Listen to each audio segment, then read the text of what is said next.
그의 아내 사레와 조카 롯과 하란에서 모은 모든 소유와 얻은 사람들을 이끌고 가나안 땅으로 가려고 떠나서 마침내 가나안 땅에 들어갔더라. 아브라함이 그 땅을 지나 세겜 땅 오래 상수리나무에 이르니 그때 가나안 사람이 그 땅에 거주하였더라. 여호와께서 아브라함에게 나타나 이르시되 내가 이 땅을 내 자손에게 주리라 하신지라. 자기에게 나타나신 여호와께 그가 그곳에서 제단을 쌓고 거기서 베델 동쪽 산으로 옮겨 장막을 치니 서쪽 베델이요 동쪽은 아니라 그가 그곳에서 여호와께 제단을 쌓고 여호와의 이름을 부르더니 다같이 점점 남방으로 옮겨갔더라. 아멘. 이번 한 주는 우리 모두에게 다 소중한, 굉장히 중요한, 국가적으로나 아니면 교회적으로나 저와 여러분의 개인의 삶에 있어서 상당히 중요한 한 주간입니다. 수요일 날에는 대통령 선거가 있습니다. 아직 초박빙이라고 그러니까 누가 대통령이 될 것이라고 함부로 가늠할 수 없는, 그야말로 정말 누가 될지 모르는 그런 며칠을 앞두고 있습니다. 목요일 날에는 우리 사랑의 만찬이 있습니다. 금요일 날에는 지구 종말론자들이 지금 지구가 멸망한다고 21일 날, 그러니까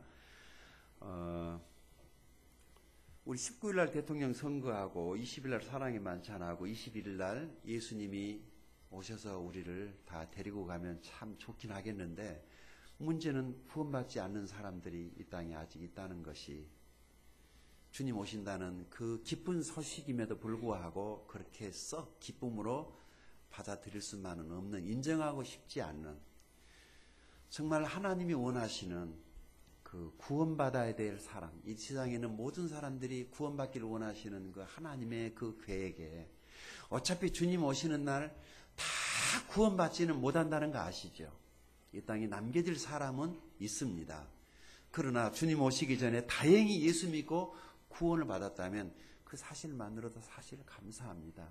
오늘 오후에 오실지, 금년 안에 오실지, 진짜 20일 내로 오실지 알 수는 없지만은 구원받은 사람에게는 감사한 날이고, 구원 안 받은 사람에게는 정말 무서운 심판의 날이기 때문에 어떻게 하든지 영혼 구원에 힘쓰고 우리가 잘 되는 것도 부자 되는 것도 다 이것이 잃어버린 영혼 구원하라고 하나님께서 우리에게 주신 축복인 줄로 믿습니다.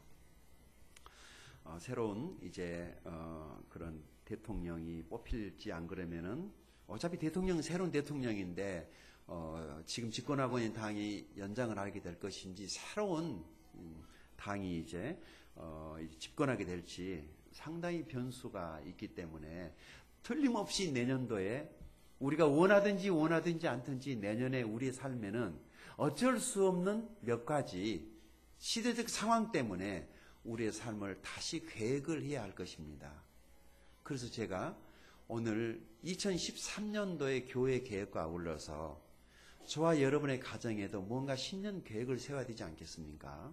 지금 그러한 때라고 저는 생각을 합니다. 다음 주는 성탄절이기 때문에 성탄에 관련된 메시지를 해야 되고, 그리고 마지막 주일에는 금년 한 해를 감사하는 메시지를 해야 합니다.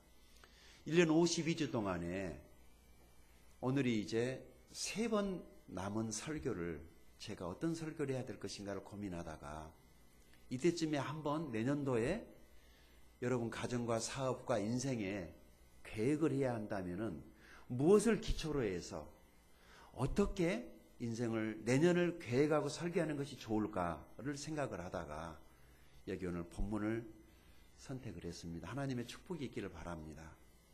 내년도 여러분의 계획에 이 말씀에서 영감을 얻으시기를 바랍니다. 나이 많이 드신 영감님을 말하는 게 아니고 하나님의 말씀에서 오는 감동을 영감이라고 그러죠. 이게 중요합니다. 영감이 중요합니다.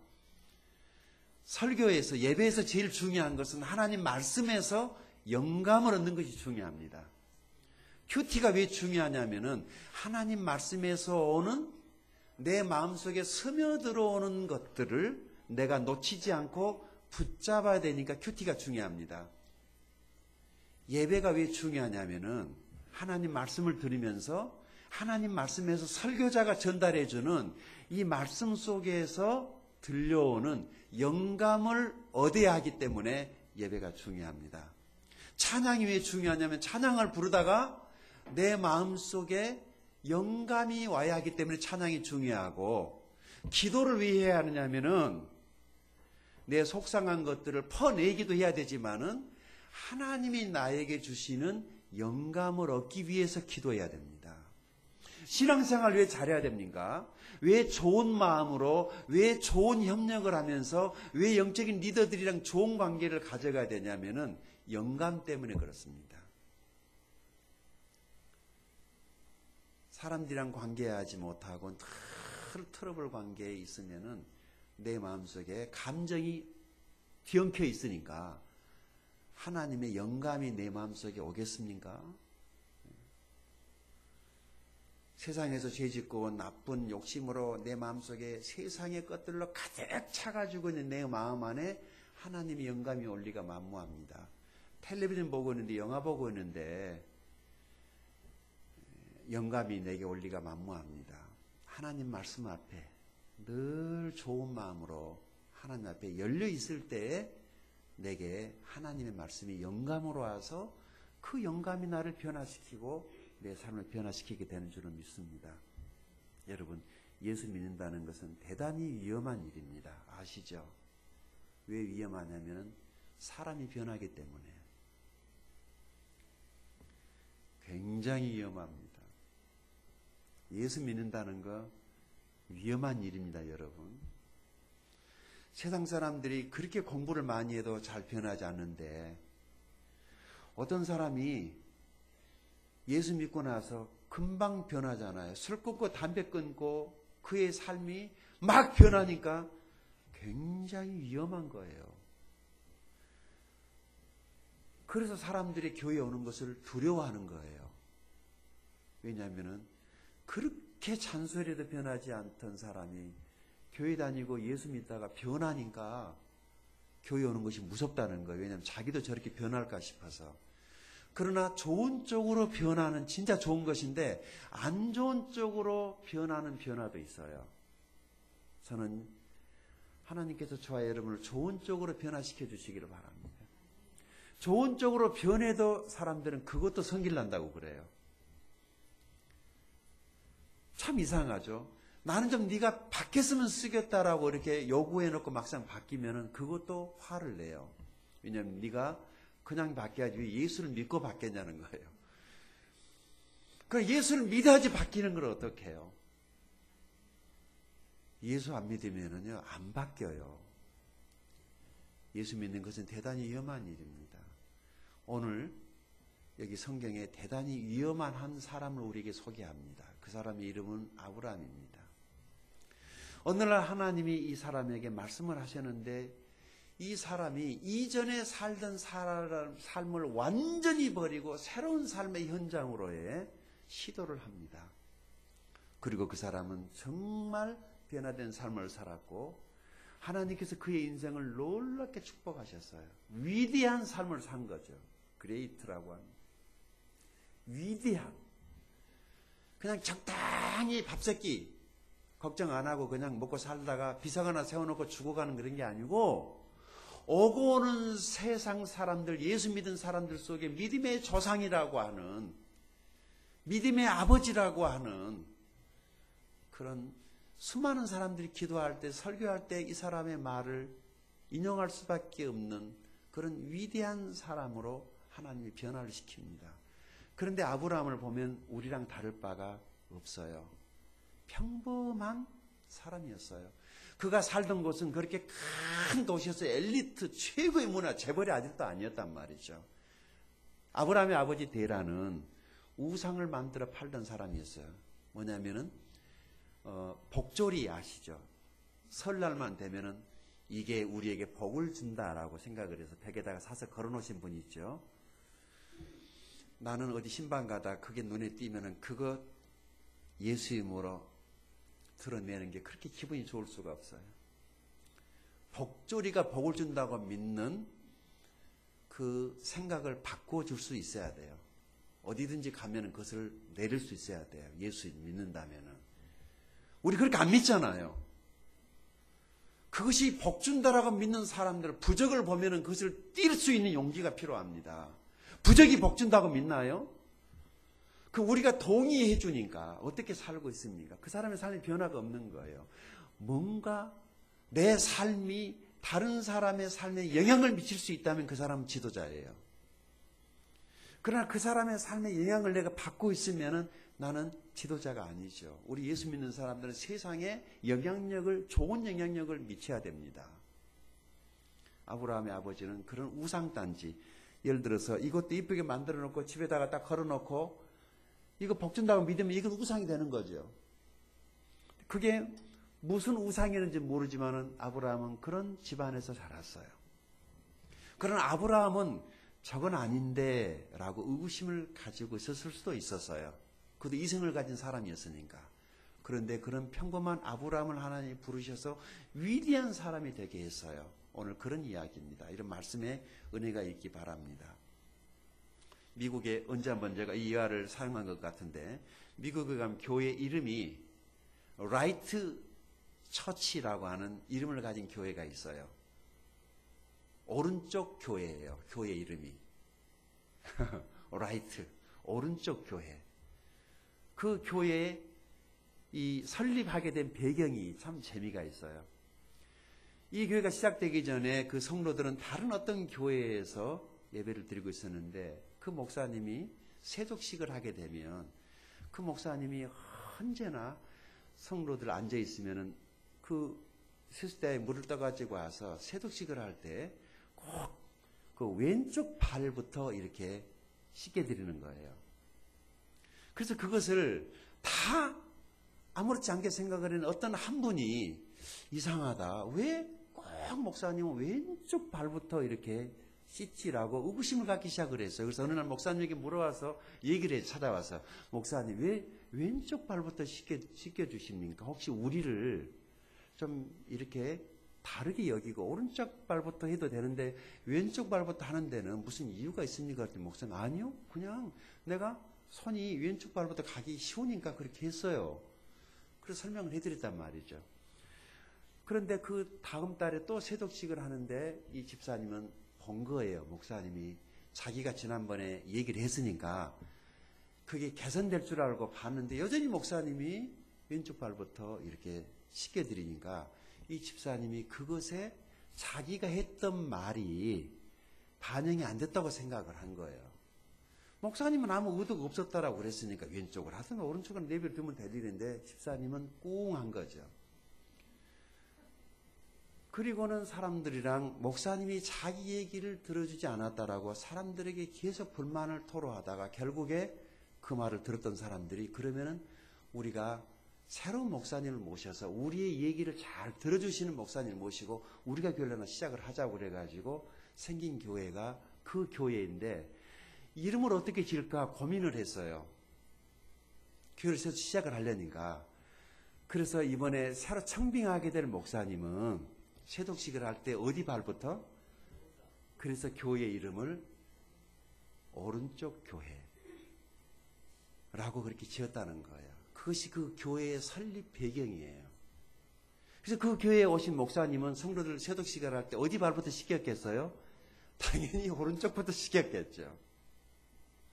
한국에는 최근에 예배 끝나고 나서 교회 재직들끼리 모여서 얘기를 하다가 시간이 오래됐던가 봐요. 그래서 한쪽에서는 우리 배가 고프니까 뭐 좀 시켜 먹으면서 얘기합시다. 그래서 예. 그래서 물어봤어요. 뭐 드실래요? 그랬더니 요즘에 흔히 부르면 오는 게 뭐죠? 간식으로 가장 빨리 생각나는 거? 피자. 예, 한쪽에서는 피자. 그런데 다른 사람은 에이, 치킨. 이게 의견이 취합이 안 됐어요. 그래가지고 결국에 교회가 나눠졌어요.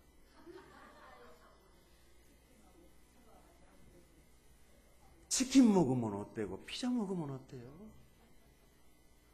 그런데 우리 주변에 대체적으로 지금 우리 한국 교회에 들려오는 이야기들이 그런 문제들 때문에 교회 안에서 파벌과 파당이 생겨서 불필요한 소모전을 내가지고 세상 사람들이 교회에 대해서 얼마나 공격적인지 몰라요. 그 요즘에는 교회가 세상 사람들한테 혼나고 있는 시대예요. 우리가 전도하러 가면 니나 잘해라 그러잖아요. 그래서 참 제가 요즘에는 참 내가 잘해야 되겠다.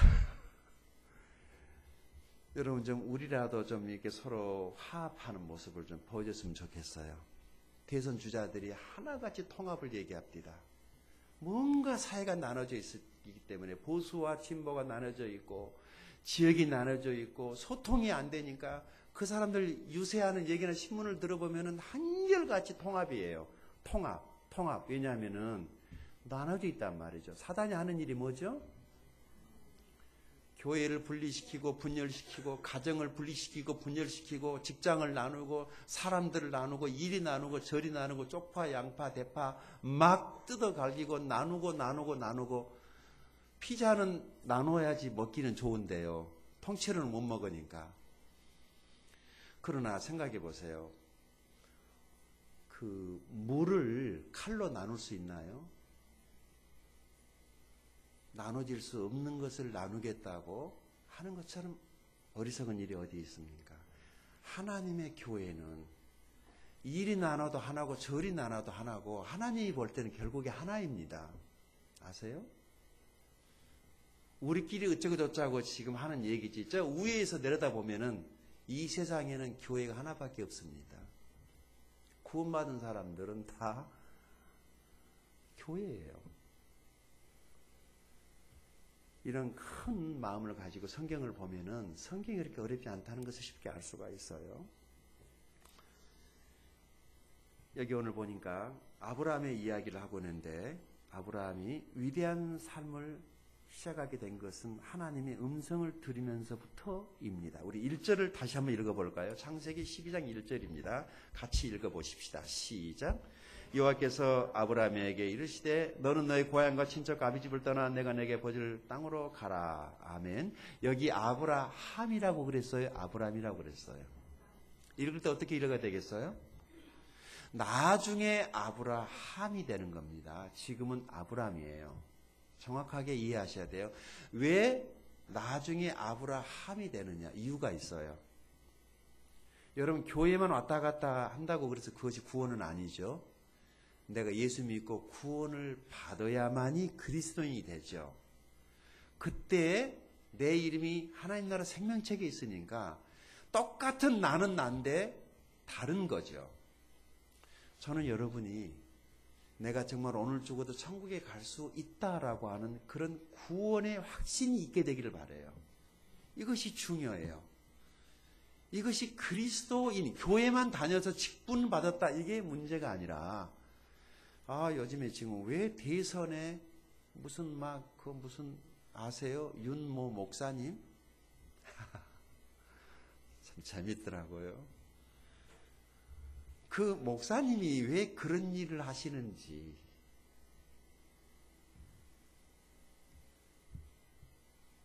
참 그냥 삽들고 땅굴파하고 싶어요. 목사님은 교회에서 하나님 말씀 전하고 하나님의 양떼들을 돌보는 것이 나는 그것이 목사가 하는 일인 줄 알았더니 그렇지 않는 사람들도 있더라고요. 그 사람들이 성경에 틀린 건지 사람들이 의구심을 갖기 시작을 해요. 나는 우리 교회가 성경적인 교회이기를 바랍니다. 저는 여러분의 가정이 여러분의 생각과 사고가 성경적이기를 바랍니다. 성경이 진리입니다.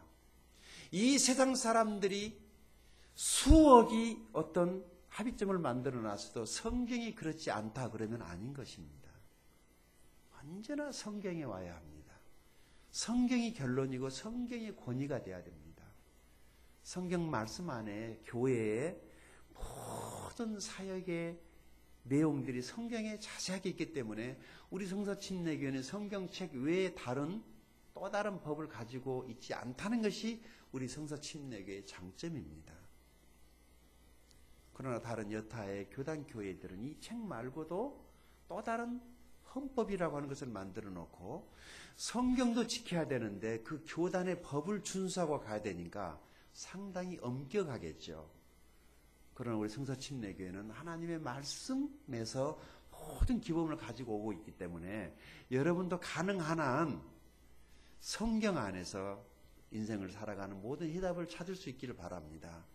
목사인 저는 모든 교회의 성도들을 돌보는 목회의 모든 것들을 아이디어를 여기 성경 말씀 안에서 사도 바울의 사역 속에서 신약 성경 안에서 내가 어떻게 교회를 섬겨야 되고 내가 어떻게 성도들을 도와야 되며 목사가 해야 될 일이 무엇이며 목회가 무엇인가를 저는 성경만 보고 성경에 있는 대로만 하려고 합니다.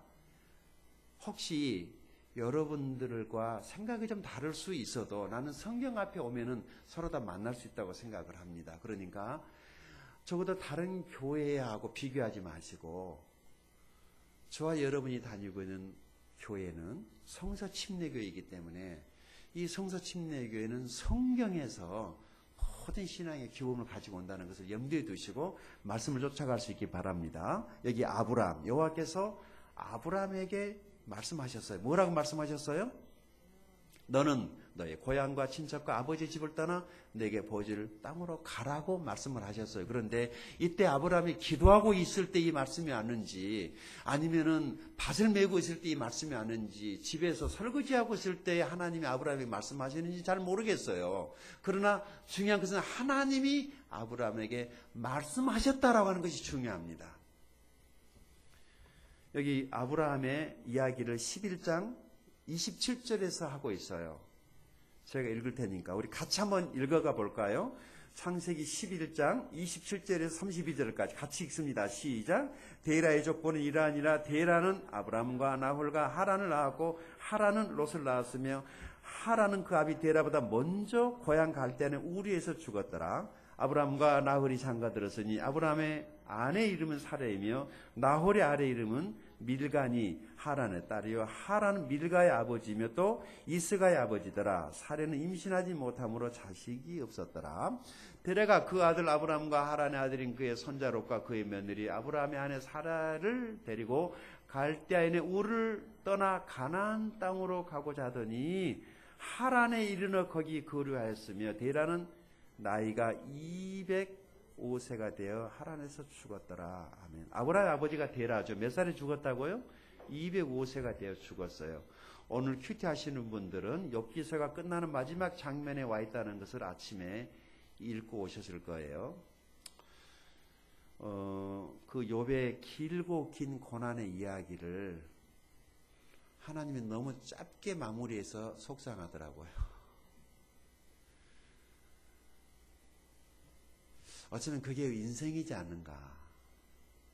예수님의 이야기도 그랬고 우리 인생이 길고 긴 그 고난의 여정 속에 마지막에 죽어 천국이라도 입성할 수 있다면 감사한 거죠. 그런데 이 고생 죽으라고 평생 고생하다가 지옥까지 간다면 얼마나 억울하겠습니까? 데라는 나이가 205세가 되어서 하란에 죽었어요. 그런데 여기 잘 보세요. 31절에 데라가 그 아들 아브라함과 하란의 아들인 그의 손자 롯과 그의 며느리 아브라함의 아내 사레를 아브라함의 아내가 누구라고요? 나중에 이 이름도 바뀌죠. 근데 지금은 사레예요. 왜 사레가 사라가 되고 아브라함이 아브라함이 되느냐는 나중에 설명을 기자가 하니까 여러분 창세기 읽어보시면 알아요. 하나님이 언제 이 사람들의 이름을 바꿔주는가. 아무튼 여기 아브라함이 그 아내 사레를 데리고 갈대아인의 우르를 떠나 가나안 땅으로 가고자 했다. 어디로 가고자 했어요? 자, 그래서 이미 지금 이들은 어디론가를 향해서 이미 가고 있었더랬어요. 어디를 향해서요?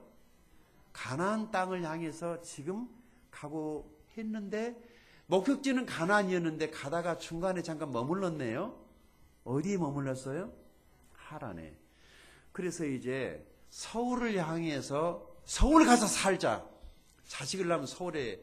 그래서 저와 여러분의 꿈도 정말 잘 산다면 요즘에 뭐 청담동 앨리스인가요? 야, 우리도 언제 서울 가서 한번 살아보나 라고 하는 그런 꿈이 이루어지던 어느 날 저와 여러분이 이제 나도 서울 가서 살아야지 라고 이제 돈이 조금씩 모이니까 한 번에는 못 가고 광주로 갔어요. 그 다음에 전주까지 갔어요. 그 다음에 최종 목적지는 서울인데 대전까지 갔는데 대전에서 좀 머물렀어요. 근데 아직 지금 아브라함의 가정이 그 서울까지 못 갔단 말이죠. 그래서 서울 밑에 있는 수원쯤에서 아브라함의 아버지가 죽었는가도 몰라요. 아직 지금 가나안 땅까지는 들어가지는 못했어요. 그러니까 이 가정이 어떤 목적을 가지고 지금 가고 있었는데 그 목적지에 도달하지 못했다라고 하는 얘기를 하고 있는 거죠. 어떤 여정 중에 있었어요. 어떤 여정 중에. 그런데 중요한 것은 이 여정을 아브라함이 자기 아버지 데라가 가족에 대한 모든 권한을 가지고 이끌고 가고 있었기 때문에 아버지 밑에서 지금 따라가고 있었어요. 그런데 하란에서 아브라함의 아버지 데라가 죽었는데 그때 하나님께서 아브라함에게 말씀하셨어요.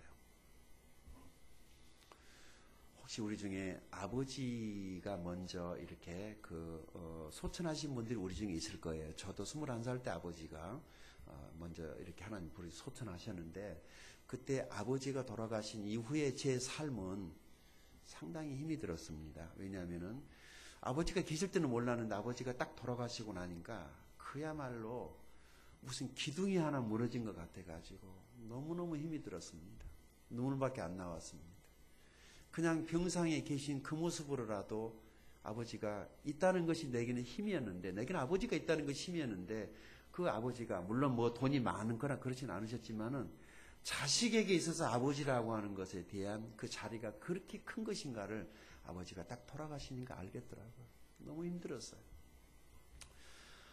그때 그 힘들어서 정신 못 차리고 사경을 헤매고 있을 때 하나님께서 나를 불쌍히 여기셔서 한 여자를 보내주셨는데 그 여자의 이름이 박광신입니다.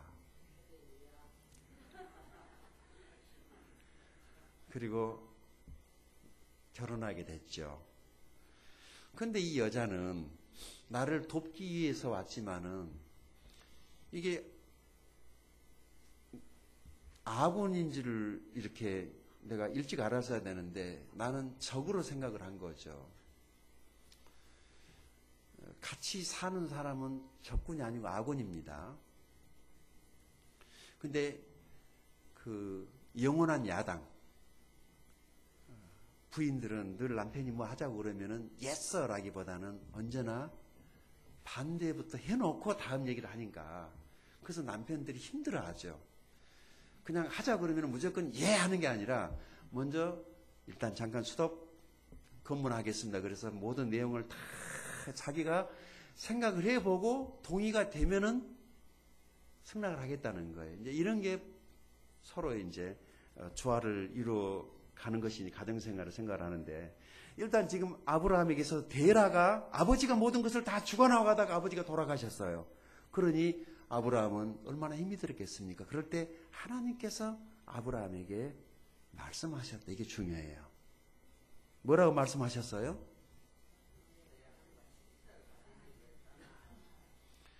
자, 아버지도 없는데 자기 인생의 멘토가 없는 마당에 하나님이 대뜸 찾아오셔가지고 한다는 얘기가 너 집 필요하니? 직장 필요하니? 자식 필요하니? 너 필요한 게 뭐야? 말만 해 내가 다 줄게. 이런 이야기를 한 게 아니었네요. 하나님이 오셔서 느닷없이 한단 말이 뭐 하라는 거예요? 떠나라고 그래. 어디를 떠나라 그것도. 본토, 친척, 아비집을 떠나라는 거예요. 그래서 이 이야기가 아브라함에게는 복음이었을까요? 어떻게 생각해요? 기쁜 소식이었을까요? 안 그러면은 어려운 이야기였을 것 같아요.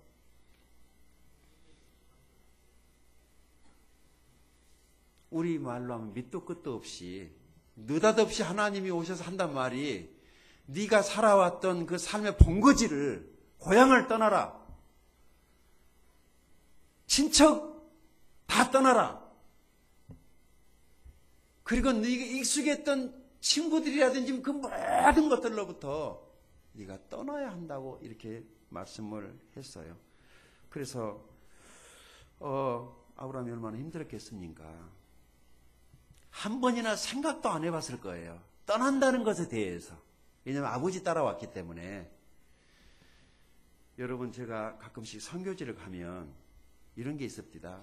다시 며칠만 있으면은 내 고향 목표, 음식이 좋고 이렇게 정든 사람들, 사랑하는 교회 성도들, 이렇게 좋은 사람들 있는 곳으로 내가 다시 온다는 것이 있으니까 선교지에 가서 아무리 힘들고 험한 음식을 먹어도 나는 다시 며칠만 있다가 이곳에 온다는 것 때문에 그곳이 불편해도 재밌어요. 음식이 맛없어도 맛있어요. 왜냐하면 며칠만 먹으면 돌아올 거니까. 그런데 정말 선교사님들이 이런 편리한 삶의 현장에 모든 것들을 다 버려두고 푹신한 침대, 자동차, 전화 한 통화만 하면 5분 이내에 배달이 되는 이 퀵 서비스가 가장 잘 발달된 이 한국을 버리고 그 힘들고 어려운 곳으로 간다는 것은 그것은 거의 자살행위나 마찬가지예요. 그래서 요즘에 선교사로 잘 안 가더라고요. 하나님이 그렇게 말씀을 해도 물론 가려고 하는 사람도 없지 않아 있지만은 지금은 잘 외국으로 잘 안 가려고 그래요. 왜냐하면 너무 우리의 삶이 편리하니까. 하나님은 아브라함에게 말씀하세요. 그래서 아브라함이 하나님께서 말씀을 하니까 그 자리에서 즉시 예! 아멘이라고 할 수가 없어서 아브라함이 고민을 좀 상당히 했을 거예요. 그런데 밥을 먹어도 마음속에 들려오는 소리가 있어요. 일을 해도 마음속에 들려오는 소리가 있어요. 어디를 가도 별을 쳐다봐도 들판을 쳐다봐도 양을 쳐다봐도 세수를 해도 목욕을 해도 자꾸 자기 마음 안에 들려오는 소리가 있어요. 무슨 소리요? 떠나라, 떠나라 는 거예요. 그래서 이거 참 여러분에도 그런 경험이 있는가 모르겠어요. 막상 어디로 가려고 그러면 무엇이 있어야 되죠? 뭐니 해도 머니가 있어야지 가잖아요. 그런데 보니까 머니도 준비 안 됐는데 지금 가라고 하니까 아브라함이 상당히 힘들었을 것 같아요. 그래서 2절에 하나님이 아브라함에게 다시 약속을 줍니다. 보십시다. 2절 읽어볼까요? 시작. 내가 너로 큰 민족을 이루고 네게 복을 주어 네 이름을 창대하게 하리니 너는 복이 될지라. 그전 성경에는 복이 근원이라고 얘기를 했는데 이게 정확한 표현은 통로죠. 통로. 네가 복을 전달하는 통로가 될 것이다. 네가 잘 먹고 잘 살고 네가 땅땅거리고 큰소리치고 사는 그런 삶이 아니라 네가 다른 사람의 삶을 잘 되게 해주는 사람이 될 거야. 요즘에 대선 후보들이 뭐 공약을 합디다만 공약대로 될란가 아닌가 모르겠어요. 그러나 그런 이야기가 아니고 아브라함은 실제 다른 사람을 잘 되도록 해주는 그 복의 근원, 시작이 될 것이다 라면서 하나님이 3가지 약속을 하죠. 첫 번째 뭐예요? 큰 민족을 이루고 줄 거놓으세요. 하나님이 아브라함에게 떠날까 말까 망설이고 있는 아브라함에게 하나님이 그를 약속을 해주는 거예요. 첫 번째 약속이 뭐예요? 그러면은 지금은 현재 스코어 자식이 있어요, 없어요? 사실은 이 사례는요 굉장히 이쁜 여자였어요. 미스 갈대아 우르였어요. 제 말이 12장 끝까지 읽어보시면 알아요. 아브라함이 자기 그 아내 때문에 애굽에 내려가가지고 목숨 부지했지만은 부자 돼가지고 나와요. 약간 창피한 이야기고 부끄럽고 좀 누구 말처럼 쪽팔린 이야기지만 부인 덕택에 죽을 뻔도 했는데 재물도 얻어가지고 나와요. 그럴 정도로 한미모했는데 이 가정에 자식이 없었어요. 그러니까 아브라함은 늘 그 문제 때문에 힘들어하지 않았겠어요? 그것만 아내는 이쁜데 이쁘면 뭐예요? 자식이 없으니까 늘 힘들었는데 하나님이 아브라함에게 뭘 주겠다? 예. 니로부터 태어난 자녀들이 어마어마한 민족이 되게 하겠다. 여러분, 불임은요 실질적인 불임이지만 영적인 불임도 불임이에요. 아세요? 사도 바울은 결혼 안 했지만 자식이 진짜 많았어요. 훌륭한 자식들이. 영적인 자녀들이죠. 만약에 하나님께서 우리들에게 그런 영적인 자녀들을 주신다면 우리의 영적인 자녀들이 큰 민족을 이룰 수 있게 되기를 바랍니다. 물론 육적인 자녀도 큰 민족이 되면 좋겠지만 영적인 자녀도 얼마든지, 사도 바울은 육적인 자녀보다는 영적인 자녀를 훨씬 더 많이 훌륭하게 키워서 온 세상의 교회의 기둥들이 다 되게 했잖아요. 저도 사도 바울의 영적인 자녀예요. 여러분도 사도 바울의 영적인 자녀죠. 그가 복음을 전했기 때문에 우리가 사도 바울로 말미암아서 복음을 받은 사람들이기 때문에. 그러나 바울에게서 또 올라가면은 그 위에 다윗이 있고, 거기서 또 올라가면은 누가 있습니까? 거기 아브라함이 있습니다. 믿음의 조상. 두 번째, 뭘 약속을 하죠? 내 이름을 창대하게 하리니. 아마 여기서 창대교회가 나오는가 봐요. 교회 이름이 창대교회. 창대. 그런데요, 창세기 11장 1절 어떻게 시작되는가 아시죠? 창세기 11장에 뭐가 나오죠? 아시나요? 모르시나요? 모르시나요? 아시나요? 창세기 11장에 바벨탑 사건이 나오죠. 사람들이 자기 스스로 이름을 내고 싶어서 싹 올라갔던 그 바벨탑, 하나님이 그 허락하시나요? 아니요. 우리 스스로 높아지려고 했을 때는 하나님 허락을 하지 않으시고 다 무너지고 흩어지게 만들으셨는데, 이제 하나님이 아브라함에게 오셔가지고 내가 너의 이름을 창대하게 하겠다. 인간 스스로가 자기 스스로 이름을 내려고 바벨탑을 쌓고 올라올 때는 하나님이 허용하시지 않았단 말이죠. 그런데 하나님이 아브라함에게 그렇게 해주시겠다는 거예요. 이런 복이 여러분에게 있기를 바랍니다. 내 힘과 내 노력과 나의 열심으로 된 것이 아니라 하나님이 나를 이렇게 해주셨다라고 말할 수 있기를 바랍니다. 하나님이 내 이름을 창대케 해주시기를 바라는 복이 여러분에게도 있기를 바랍니다. 세 번째 복이 무엇입니까? 네가 복의 통로가 된다 라고 하는 이야기를 했어요. 자, 그래서 오늘 저는 이런 하나님의 옵션 제시까지 되어져 있는 이 상황 속에서 아브라함이 갈등을 했겠어요? 갈등 안 했겠어요? 예. 아브라함이 떠나면은 이 복이 자기 것이 되고, 그냥 눌러앉아 살면은 밥 새끼는 걱정 안 하고 먹을 수는 있었을 거예요. 그러나 죽을 때 돌에다가 이름 석자 비석 하나 세워놓고 죽었겠죠. 그래서 아브라함은 이제 갈등하기 시작을 하는 거예요. 여러분, 믿음은 갈등에서부터 시작을 합니다. 교회 갈까 말까. 갈등하는 거죠. 제자훈련 할까 말까. 목장 모임 할까 말까. 내년도에 교회 사역에 주일학교 교사, 학생부 교사, 청년부 교사, 주목장, 장년목장 내가 헌신할까 말까, 할까 말까. 다 그런 갈등에서부터 내년도에 이 사업을 시작을 해볼까 말까, 이사를 갈까 말까.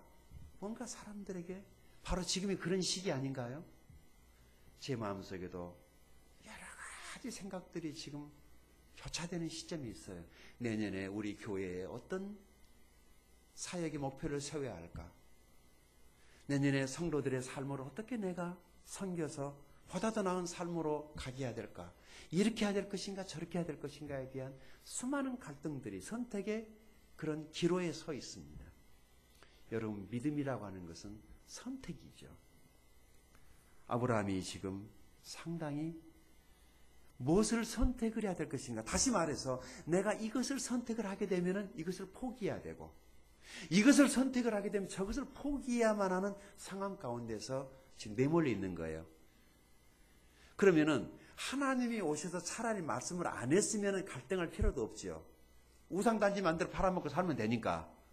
그런데 하나님이 오셔서 말씀하시는 순간부터 아브라함은 갈등하기 시작을 하는 거예요. 여러분, 신앙은 갈등에서부터 시작을 하는 것입니다. 그런데 성경을 보니까 아브라함이 위대한 믿음의 조상이 될 수 있었던 것은 하나님의 음성을 들을 때부터였어요. 저는 여러분이 내년도에 더 좋은 계획을 하시려면 반드시 하나님 말씀에서 영감을 얻을 수 있기를 바랍니다. 누가 이런다 하더라. 누가 그거 하면 돈을 잘 번다 하더라. 그거 하면은 자식이 잘 된다 하더라. 이것은 소문이죠. 우리가 그런 거 믿었다가 망했잖아요. 그런 거 추측하다가 실패했잖아요. 하나님 말씀에서 영감을 얻을 수 있기를 바랍니다. 큐티에서 영감을 얻을 수 있기를 바랍니다. 세상의 풍조는 나날이 바뀌어도 눈만 뜨면 새로운 것이 튀어나와요. 눈만 뜨면 새로운 사업이에요. 눈만 뜨면은. 그런데 우리 한국이 지금 굉장히 위축되어 있죠. 대체적으로는 내년에도 힘들 거라는 거예요. 누가 대통령이 돼도 대통령이 되자마자 나라빚이 워낙 많기 때문에 적어도 2, 3년은 허리를 졸라매야 됩니다. 이것은 사실이기 때문에 앞으로 지금 나라빚이 부채가 이렇게 많은데 특별한 사람들 외에는 우리 모두가 아셔야 돼요.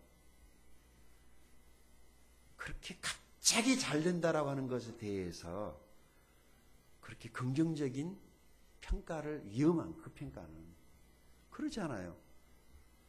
물론 하나님 축복하시면 빚에서 헤어날 수도 있지만은 그것은 가끔씩 일어나는 일이고, 내가 부채가 개인적으로 빚이 1,000만 원이 있다, 1억 있다 그러면은 그것을 갚는데 시간이 얼마나 오래 걸릴 것인가를 예상을 하고 허리띠 졸라매고 충분히 했을 때 모든 것들이 좋아지지 갑자기 잘 될 일은 없어요.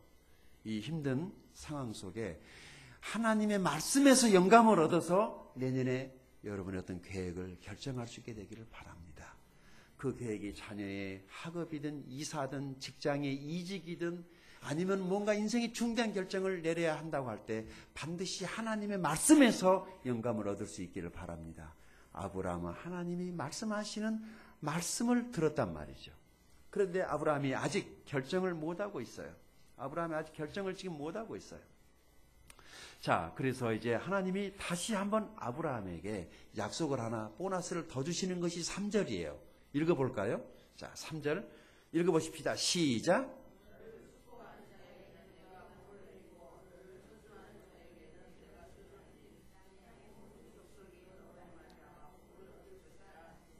네.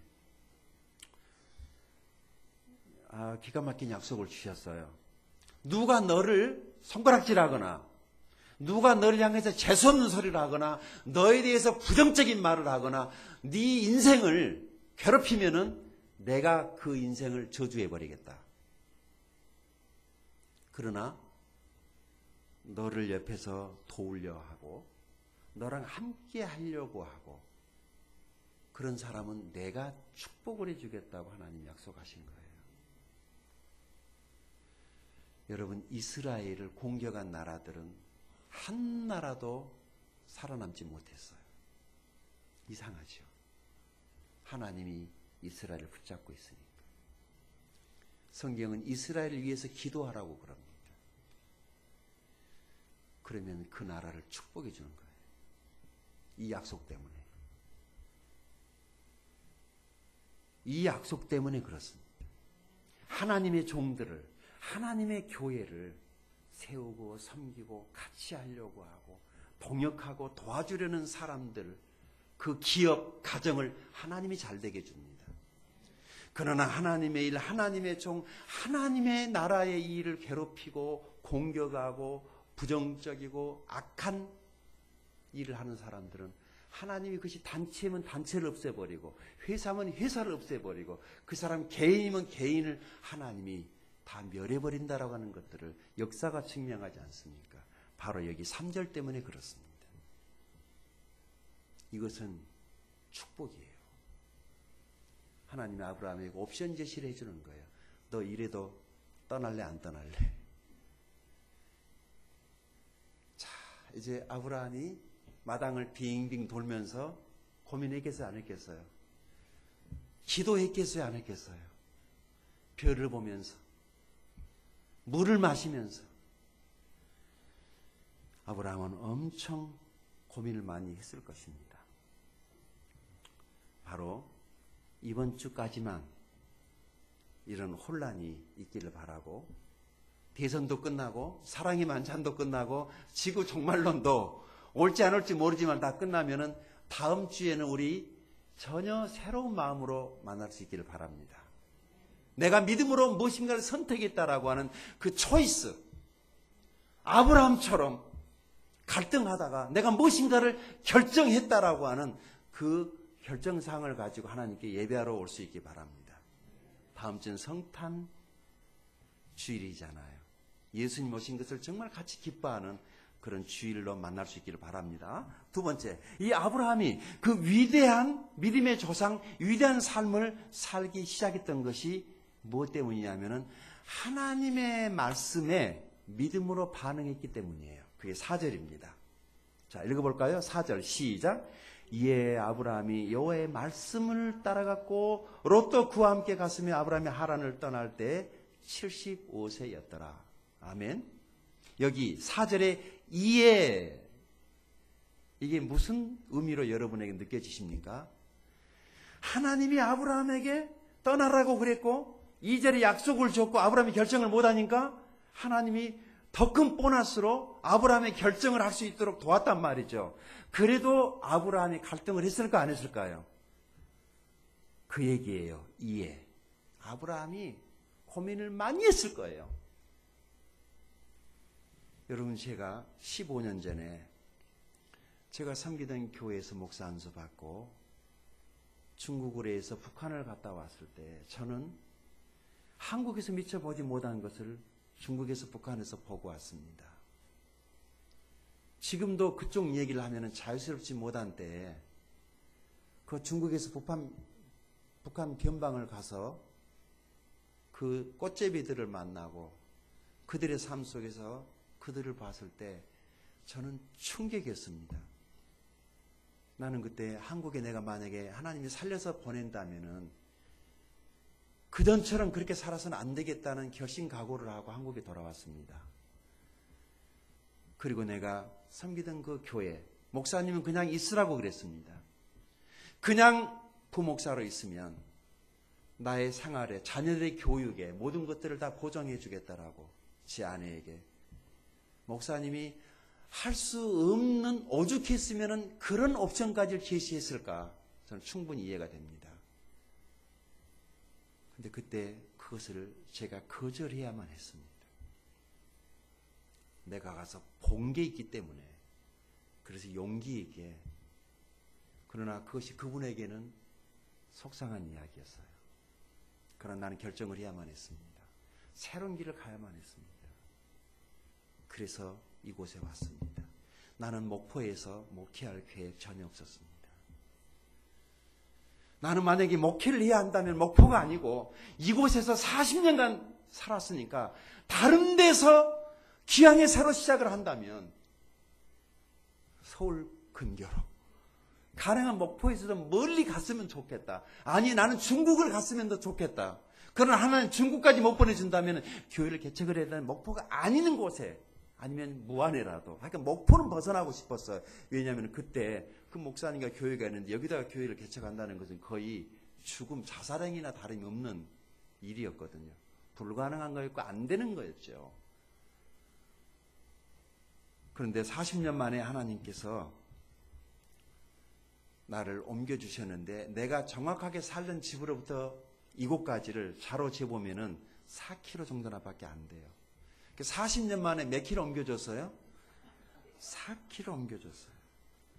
좀 옮겨주시려면 한 40km 아니면 한 400km, 4000km 옮겨주셔도 괜찮은데 왜 4km밖에 안 옮겨주셨는지. 40년 걸렸다니까요. 문제는 40년 만에 몇 킬로 옮겼다고요? 축복일까요? 저 억울해요, 솔직히.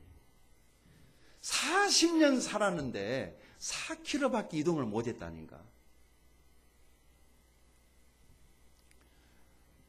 내가 이곳에 와서 복을 받은 것은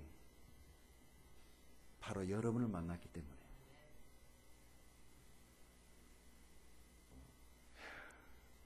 내가 이분을 어떻게 알아요? 내가 여러분을 어떻게 만나냐고요. 전혀 몰랐던 사람들을 여기 와서 만났잖아요. 나는 그게 복이에요. 어차피 모든 것은 갈 때다 놔두고 갈 거니까 여러분들과 같이 여기서 울고 웃으면서 몸부림치면서 교회에 세우겠다고 이곳에서 눈물을 흘리고 발버둥 쳤던 시간들이 내 인생의 전부일 거예요. 하나님께 정말 감사하죠. 아브라함이 떠났어요.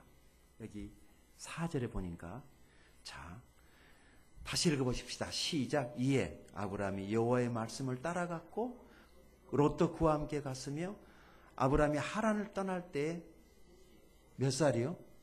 야, 결국에 떠나긴 떠났네요. 자, 그래서 식구들에게 집 앞! 우리 김명희 집사님처럼 집 앞! 해가지고 짐 싸세요. 그래서 배낭 챙기고 다 싸가지고 우리 중에 식구가 제일 많이 있는 분이 몇 분인가 모르겠는데 그래서 어느 날 갑자기 다 가방 하나씩 줄줄 끌고 목포 역전 앞에 집 앞에 있어요. 버스터미널에 갔는가 무안공항에 갔는가 모르겠지만은 그곳에 딱 사람들이 물어봅니다. 어디 가시나요? 그랬더니 저 하여간 어디로 갑니다. 어디로요? 잘 모르겠어요. 이민 가시나요? 예, 아마 그럴 수도 있을 것 같아요. 몇 살이라고요? 우리 중에는 아마 이 정도 나이 드신 분은 없으니까 젊었을 때는 가방 챙겨가지고 어디를 간다고 그러면은 용감해.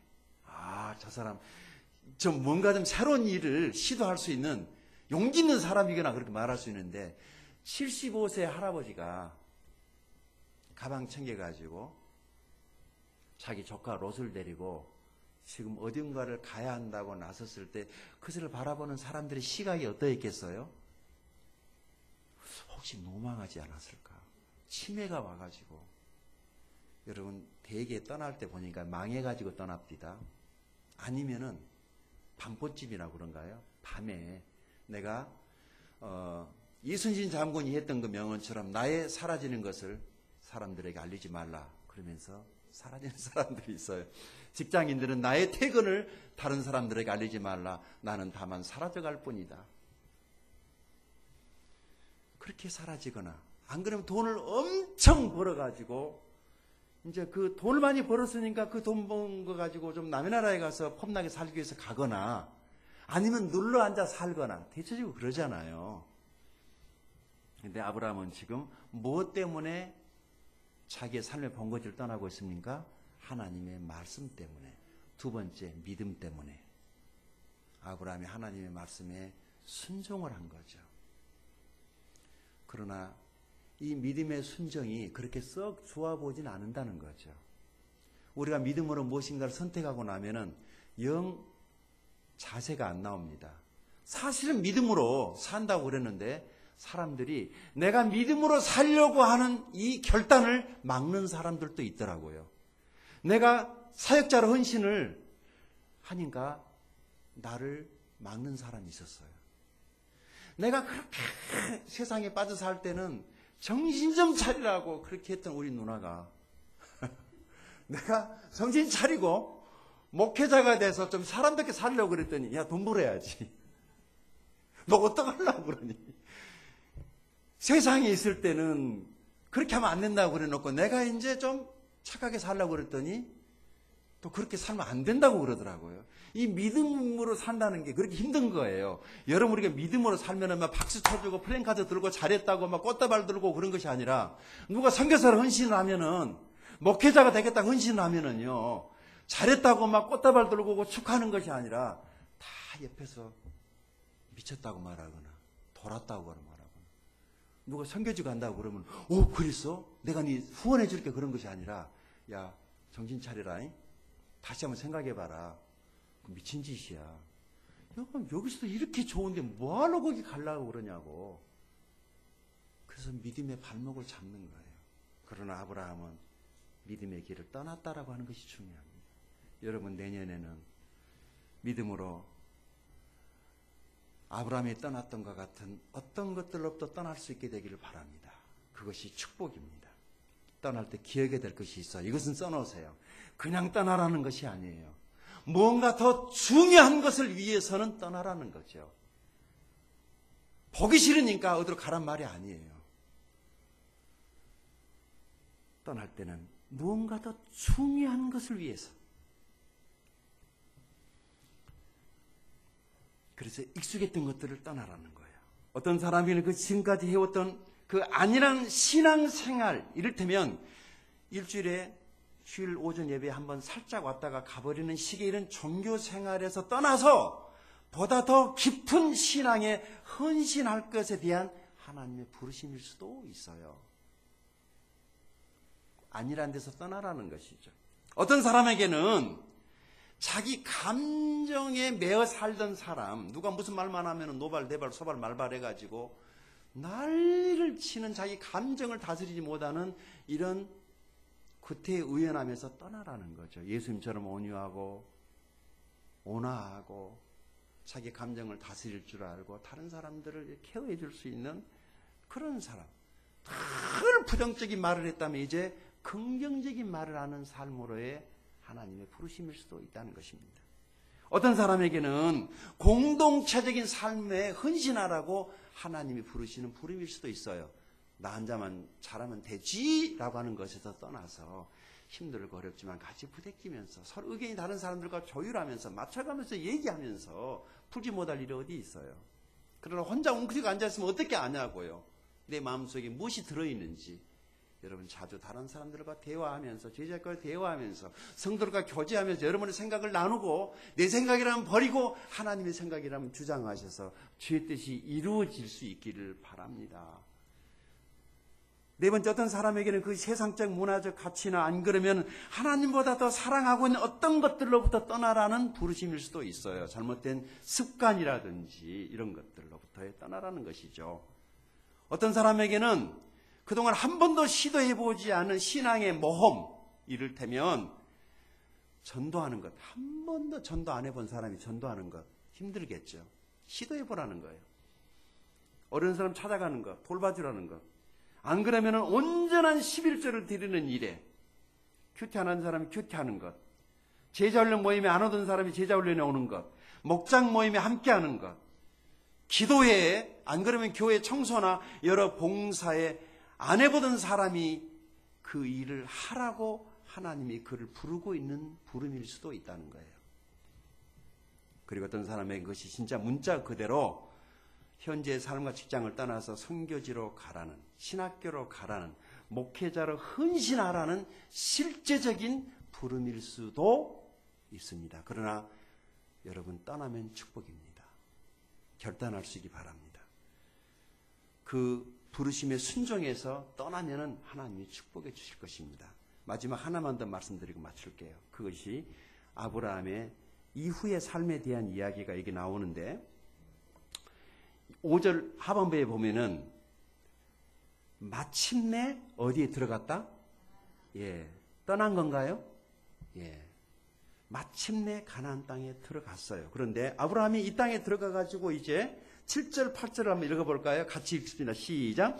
여호와께서 아브라함에게 나타나 이르시되 내가 이 땅을 네 자손에게 주리라 하신지라. 자기에게 나타나신 여호와께 그가 그곳에서 줄 건 옷에 무엇을 했어요? 제단을 쌓았어요. 거기서 베델 동쪽 산으로 옮겨 장막을 친 서쪽은 베델이요 동쪽은 아이라. 그가 그곳에서 여호와께 무엇을 쌓고? 똑같은 단어가 반복이 되고 있네요. 제단을 쌓고 있는 아브라함의 모습, 예배자의 모습이죠. 이것이 아브라함의 인생을 평생을 따라다니는 신앙인의 모습인 줄로 믿습니다. 아브라함은 예배자가 됐어요.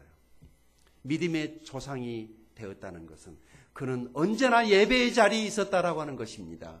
우리 주보에 보면 1년 365일 동안 52주 동안 주보에 계속해서 예배에 성공하면 삶에 성공한다는 말을 그 우리 교회 소식체 첫 번째 줄에다 써놨습니다.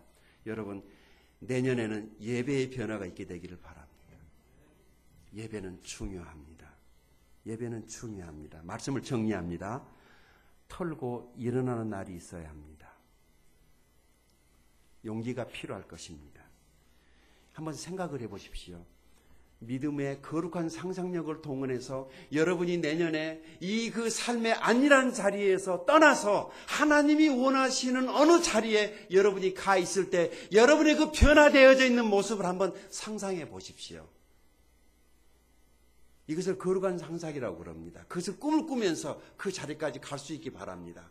하나님이 기뻐하시는 자리, 하나님이 기뻐하시는 삶, 그것을 꿈을 꾸시고 그 자리까지 저와 여러분이 갈 수 있기 바랍니다. 기도해야 되겠죠. 시인 도종환이 이런 말을 했습니다. 너무 안전선 내에만 서 있었고 정해진 선 안으로만 걸어왔다는 말을 했어요. 그러면서 이런 얘기를 합니다. 그 안온함에 길들여진 채 안심하던 내 발걸음, 그 안도하는 표정과 웃음을 버리는 날이 하루쯤은 있어야 한다는 말을 했어요. 그는 또 이런 말을 합니다. 궤도를 벗어나지 않고 어떻게 우주까지 날아갈 수 있겠느냐면서 적당한 행복의 품에 갇혀 길들여지지 말고 껍질을 벗겨야 한다고 말을 합니다. 기도하겠습니다.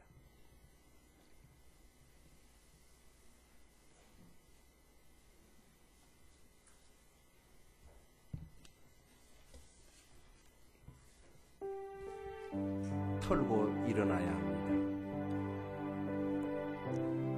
한 번쯤 박차고 일어나야 합니다.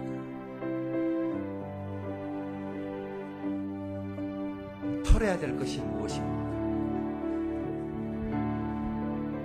사단이 여러분의 영혼 안에 둥지를 틀어놓고 여러분을 하여금 떠나지 못하게 하는 그 안일함의 자리 털고 일어나십시오. 믿음으로. 주여 지난 밤 내 꿈에 배었으니 그 꿈 이루어 주옵소서. 밤과 짐의 계시로 보여주사 항상 은혜를 주옵소서. 나의 놀라운 꿈 정녕 남이 이기는 장차 큰 은혜 받을 편이 나의 놀라운 꿈 정녕 이루어져 주님 얼굴을 배우리. 결단하십시오. 털고 일어나야 합니다.